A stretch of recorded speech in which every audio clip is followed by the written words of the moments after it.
함께 우리 신앙 고백하겠습니다. 나는 전능하신 아버지 하나님 천지의 창조주를 믿습니다. 나는 그의 유일하신 아들 우리 주 예수 그리스도를 믿습니다. 그는 성령으로 잉태되어 동정녀 마리아에게서 나시고 본디오 빌라도에게 고난을 받아 십자가에 못 박혀 죽으시고 장사된 지 사흘 만에 죽은 자 가운데서 다시 살아나셨으며 하늘에 오르시어 전능하신 아버지 하나님 우편에 앉아 계시다가 거기로부터 살아있는 자와 죽은 자를 심판하러 오십니다. 나는 성령을 믿으며 거룩한 공교회와 성도의 교제와 죄를 용서받는 것과 몸의 부활과 영생을 믿습니다. 아멘. 찬송가 449장 우리 부르시고 말씀을 봅니다.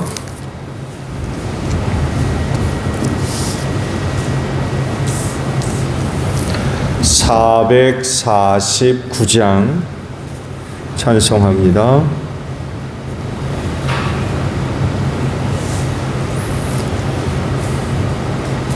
예수 따라가며 복음 순종하며 우리 행할 길 환하겠네. 주를 의지하며 순종하는 자를 주가 늘 함께 하시리라.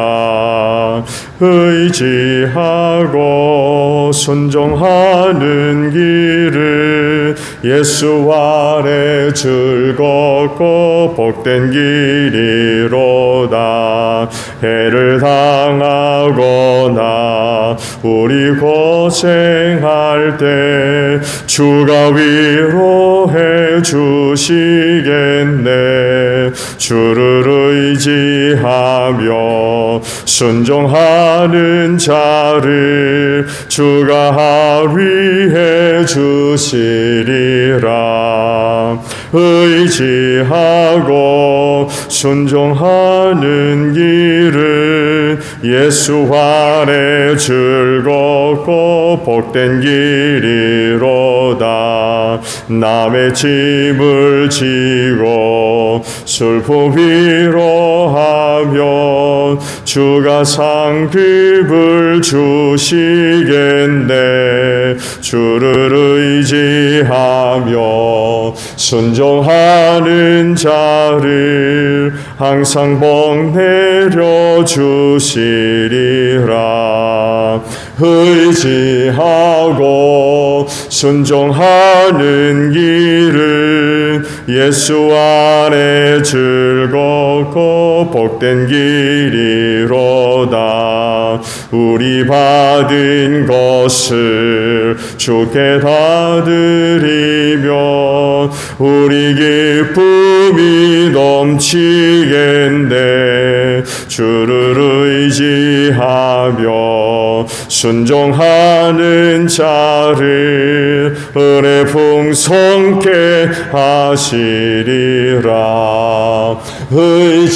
의지하고 순종하는 길은 예수 안에 즐겁고 복된 길이로다. 주를 힘입어서 말씀 잘 배우고 주를 모시고 살아가세. 주를 의지하며 항상 순종하며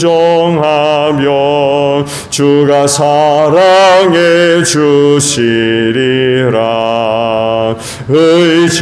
의지하고 순종하는 길은 예수 안에 즐겁고 복된 길이로다. 말씀을 봅니다. 욥기 36장이에요.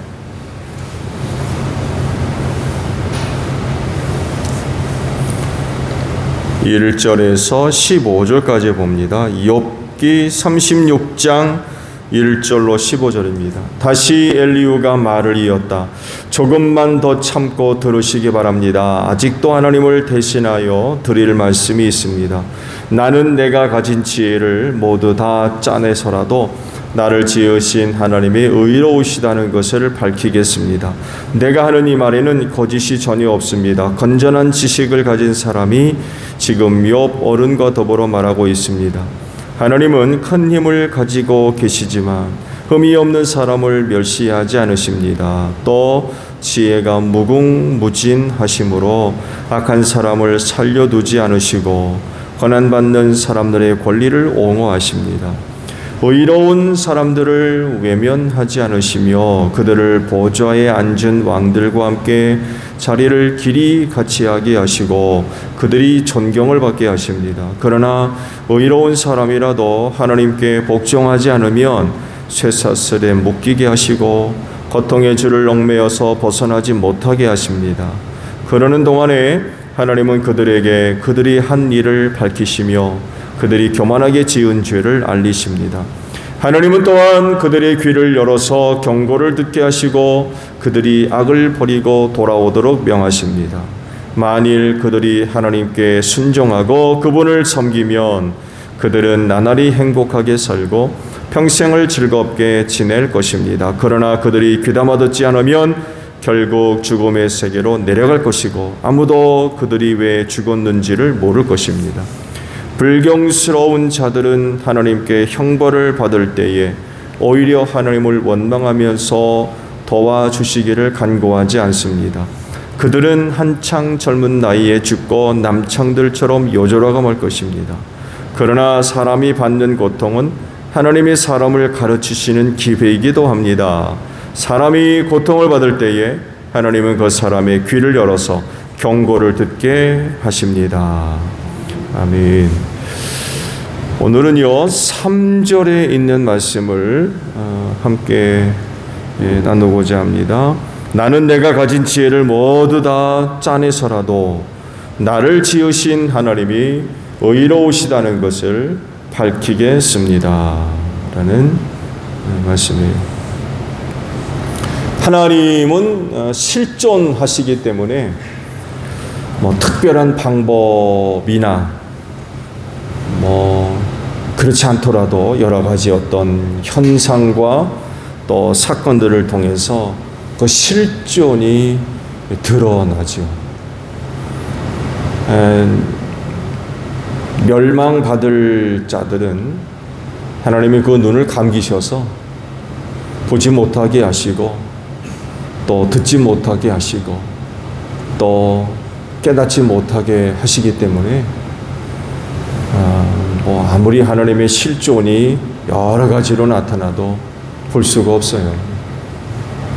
그렇지만 구원에 이르기를 원하시는 또 하나님께서 선택한 사람들에게는 하나님의 실존을 발견하고 깨닫는데 그렇게 어려움이 없겠죠.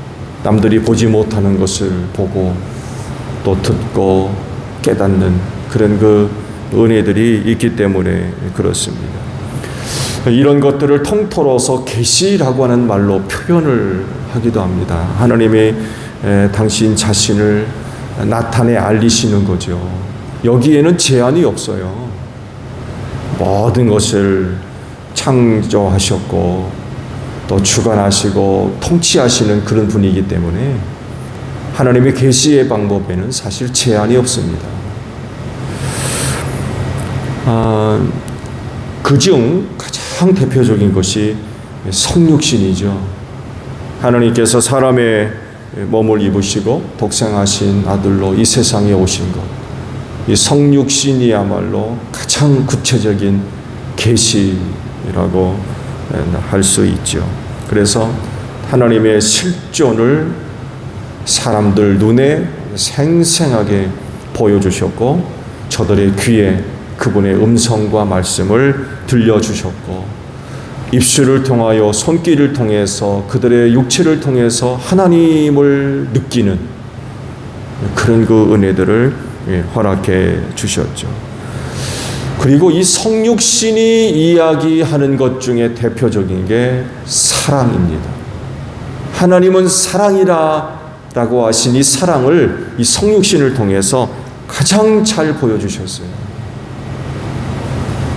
오늘 말씀을 보게 되면 하나님의 의의를 이야기합니다. 엘리후가 자신의 지혜를 다 짜내가지고 하나님의 의의를 내가 밝혀보겠다, 이런 얘기를 해요. 하나님의 의의. 하나님의 의의도 사랑과 함께 중요한 속성으로 다뤄지고 있죠. 이 의로우심은요, 하나님의 의의는 사랑을 통해서 가장 잘 드러납니다. 즉, 사랑만 갖고 계신 분이 아니라 하나님은 공의로우신, 의로우신 분이라는 것을 함께 잘 드러내시죠. 이 둘 사이의 균형은요, 서로의 속성, 하나님의 성품을 잘 드러냅니다. 하나님의 사랑이 어떤 거냐, 하나님의 의가 어떤 거냐를 이 둘 사이의 균형을 통하여서 잘 보여주셔요. 한쪽만 주장하지 않습니다. 의가 있는 곳에는요, 사랑이 항상 함께 있습니다. 왜냐하면 말씀드린 대로 그 사랑을 통하여 하나님의 의가 드러나고요, 그 의는 또한 하나님의 사랑을 통해서 드러나기 때문에 그렇습니다. 그래서 하시는 말씀이, 하나님이 때리시다가도, 징계하시다가도 어떻게 하신다고 그래요? 감싸주시고 고치시고 치료하시는 분이 하나님이라고 성경이 말씀을 하고 있습니다. 에덴 동산에서도 이게 잘 드러나죠. 인간이 범죄하니까 어떻게 하십니까? 심판하시거든요. 공의로우시기 때문에 그래요. 의로우신 분이기 때문에. 근데 의만 있습니까? 안 그렇죠? 여인의 후손을 약속하세요. 구원을 위해서. 홍수 사건으로 세상을 멸하실 때도 보세요. 노아를 준비해 두십니다. 그래서 세상을 구원하시죠. 세상이 죄악으로 가득해서 멸망할 수밖에 없게 되었을 때에 예수 그리스도를 준비해 주십니다. 이 하나님의 의와 사랑이 늘 함께하는 아주 대표적인 그런 그 모습들이죠. 이런 분이 바로 하나님이세요. 그렇다고 하면 제가 앞서 물음을 가졌듯이 하나님의 의는 어떻게 나타날까요? 하나님의 의는 어떻게 증거될 수 있을까요? 하나님의 사랑은 성육신을 통해서 가장 잘 보여주셨는데, 그러면 하나님의 의는 어떤 것을 통해서 나타날까요? 말씀드린 대로 엘리후가 자기의 지혜를 다 짜내가지고 하나님이 의로우시다는 무슨 분이라는 것을 내가 밝히겠다, 이런 얘기를 하거든요. 그러면서 이제 주장하는 내용들을 쭉 보게 되면 죄악에 대해서 벌을 내리시는 하나님이라는 거예요. 그렇지만 그런 사람들이 하나님께로 돌아오면 은혜를 베풀어 주신다는 거예요. 엘리후는 이런 내용으로 하나님의 의를 이야기합니다. 엘리후가 주장하는 것을 보게 되면 특별하지 않아요. 자기는 지혜를 다 짜내가지고 하나님의 의의를 밝히겠다 라고 얘기하지만, 그렇다고 해서 특별하지 않습니다. 하나님을 섬기는 사람이라고 하면 누구나 이런 내용으로 신앙의 가치를 가질 수 있는 지극히 보편적이고 일반적인 그런 그 내용들이지요. 근데 이제 문제가 되는 건 그럼에도 불구하고 의로우신 하나님을 두려워하지 않는다는 거예요.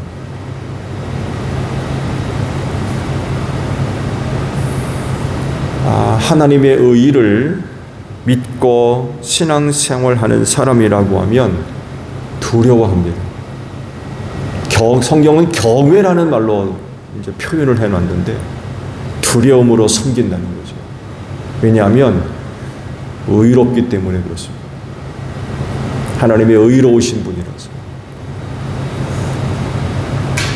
그래서 이런 그리스도인들을 통해서 이제 하나님의 의가 드러나기도 하지요.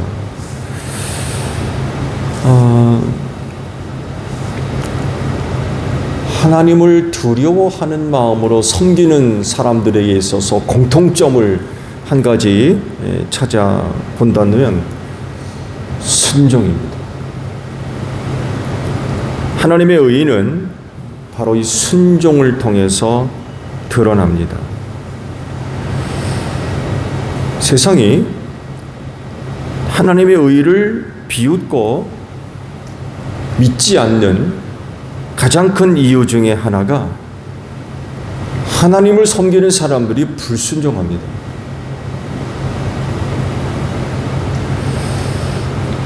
하나님을 섬기는 사람들이 하나님께 불순종하는 것을 보고 하나님의 의의를 인정하지 않아요.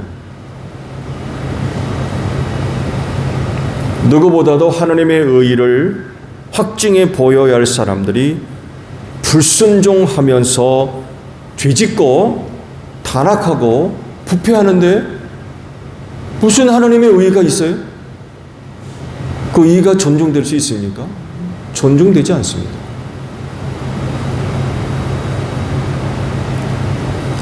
그리스도인은 불의한 세상을 향해 하나님의 의로우심을 증명할 의무가 있습니다. 그리고 이것 때문에 틀림없이 조롱받고 비웃음 당하고 핍박받을 거예요. 그럴지라도 하나님의 의의가 나타나도록 해야 됩니다. 그것이 바로 순종하는 것입니다. 왜냐하면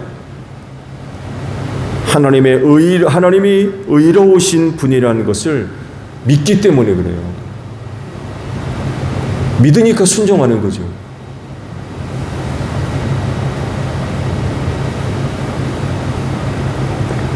앞서 말씀을 드린 대로 세상은 하나님의 의로우심을 믿지 않습니다. 믿으려고 하지 않아요. 이건 굉장히 비극적인 일이죠.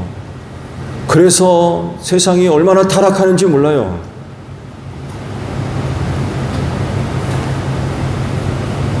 두려워할 줄 모르니까.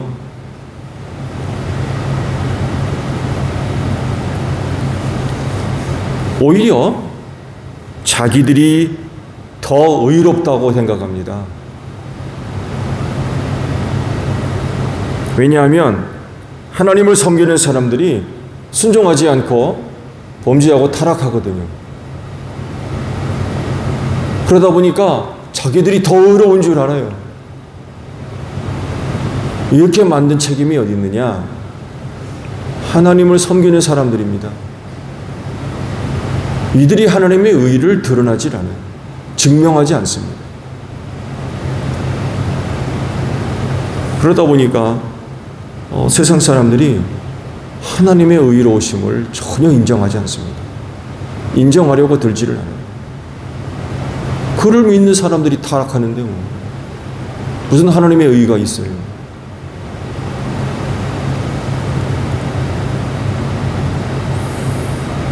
그래서 오늘날 교회 가는 말을요, 세상이 얼마나 비웃는지 모릅니다. 신뢰도 갖지 않고 있고 들으려고 하지도 않습니다. 굉장히 심각한 그 상황이죠.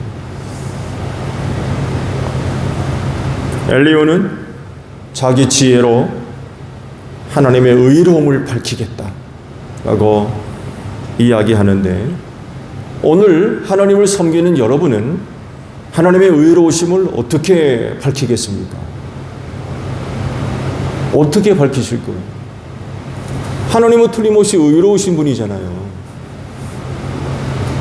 내 의로움을 어떻게 밝힐 겁니까?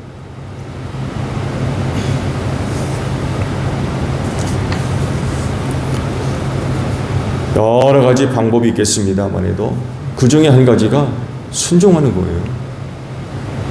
하나님의 말씀에 순종하는 생활. 이런 생활을 하지 않으면 하나님의 의의는 짓밟힙니다. 세상이 인정하지 않아요. 말씀드린 대로 오늘 이렇게 됐어요. 하나님의 의의 인정하지 않아요. 자기들이 더 의롭다고 생각합니다. 안타까운 일이죠. 오늘 하루도 순종하는 생활 되십시오. 나 하나쯤 이게 아닙니다.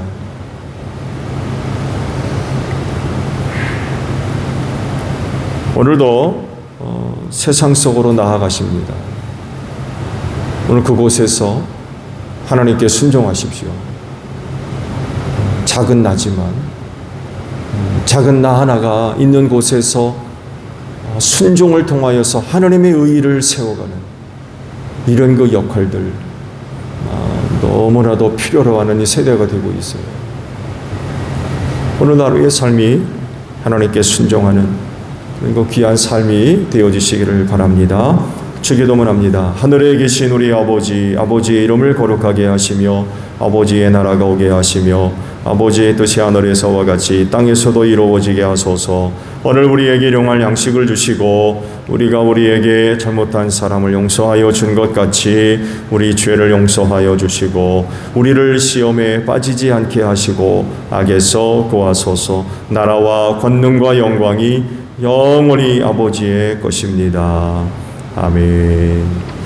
기도하겠습니다.